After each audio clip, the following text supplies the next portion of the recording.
E a gente segue falando sobre o impacto do novo coronavírus, que está em todos os setores, inclusive da educação. A nossa analista de política, Renata Agostini, ela conversou com o ministro Abraham Weintraub. Vamos acompanhar.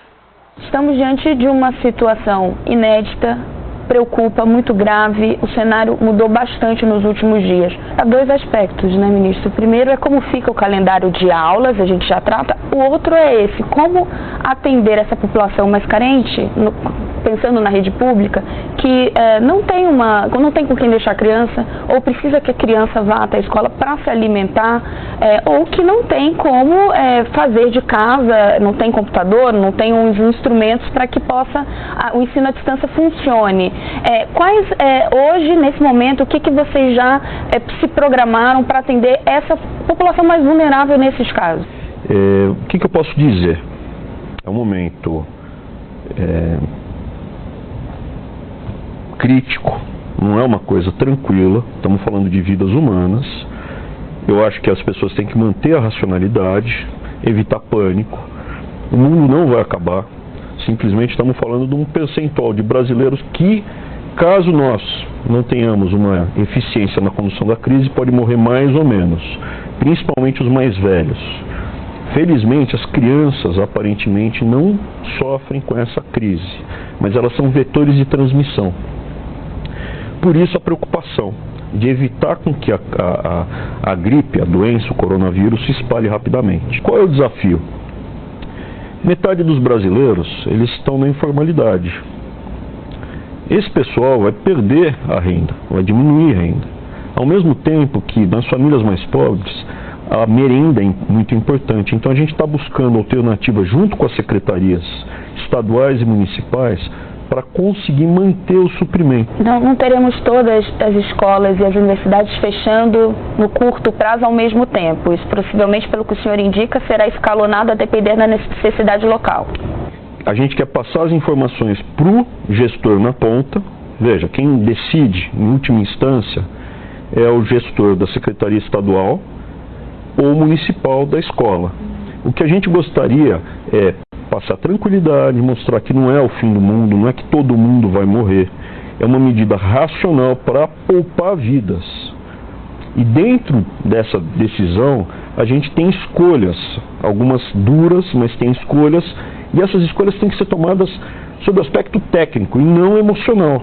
Tem muitos estados e a maioria dos municípios que ainda não tem nenhum caso de coronavírus. Então não adianta a gente entrar em pânico.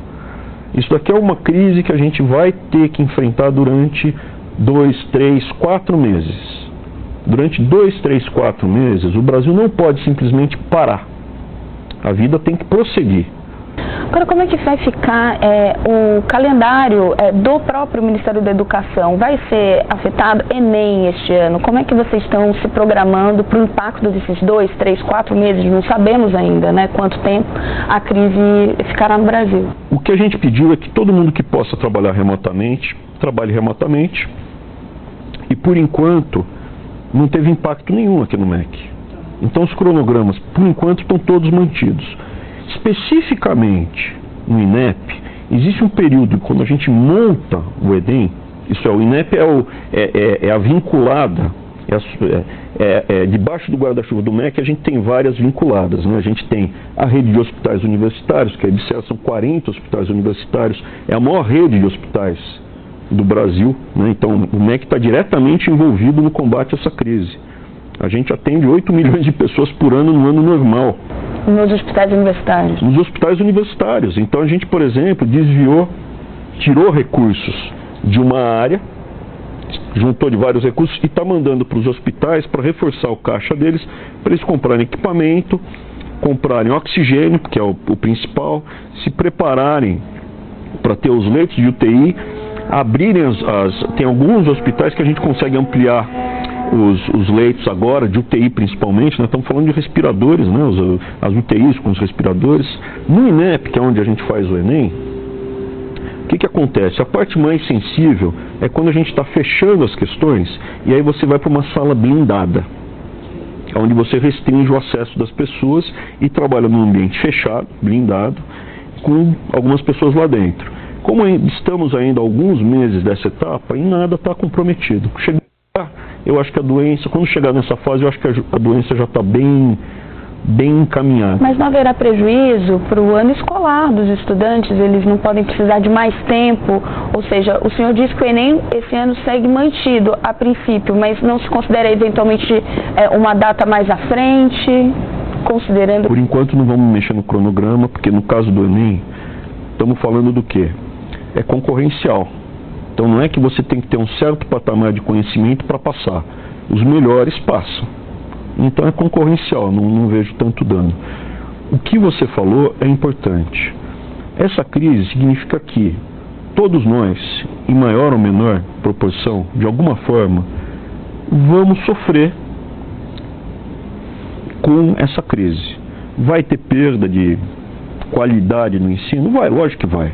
Como é que eu alfabetizo uma criança pequena sem segurar no lápis da criança junto e escrever junto? É evidente que estamos falando de prejuízos para a sociedade como um todo. O mundo inteiro está passando por isso.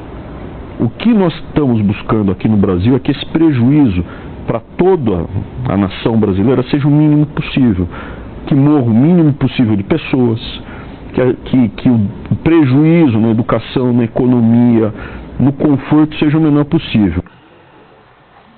Renata, agora você traz para a gente os bastidores, né, nessa conversa com o ministro da Educação, por favor.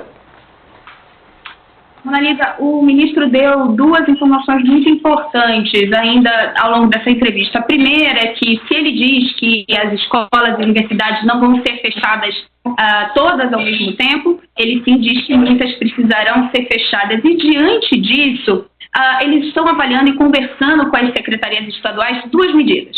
A primeira é flexibilizar a exigência dos 200 dias do ano letivo. Essa é uma exigência da legislação, da Lei de Diretrizes e Bases. Então, eles estão avaliando se flexibilizam para que esse ano sejam exigidos um calendário menor, menos dias, ou se buscam alguma compensação um pouco mais à frente. A segunda informação é que há uma preocupação muito grande no governo com a situação das crianças e dos jovens que ficarão sem as aulas. Isso porque a gente tem uma realidade triste no país, né, Mona, Carol, de que muitas crianças acabam só se alimentando ou tendo a principal refeição do dia justamente no colégio. Então, eles estão conversando sobre continuar o fornecimento dessa alimentação para as crianças, usando o transporte escolar que exista ali já nas escolas, e que os professores das escolas que serão fechadas e, portanto, não estarão dando aula, possam fazer visitas regulares a essas crianças e jovens, verificar como eles estão e, eventualmente, dar algumas orientações.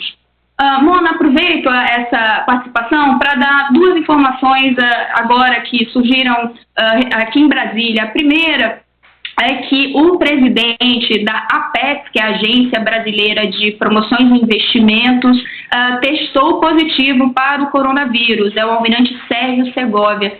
Com essa confirmação, ele é o 18º da comitiva que acompanhou o presidente Jair Bolsonaro a ter chegado com a doença. A APEX, inclusive, decidiu que a partir de amanhã os seus cerca de 500 funcionários vão trabalhar todos de casa. A mesma decisão foi tomada hoje pela BBI, outra agência aqui de Brasília. Lá são cerca de 160 funcionários.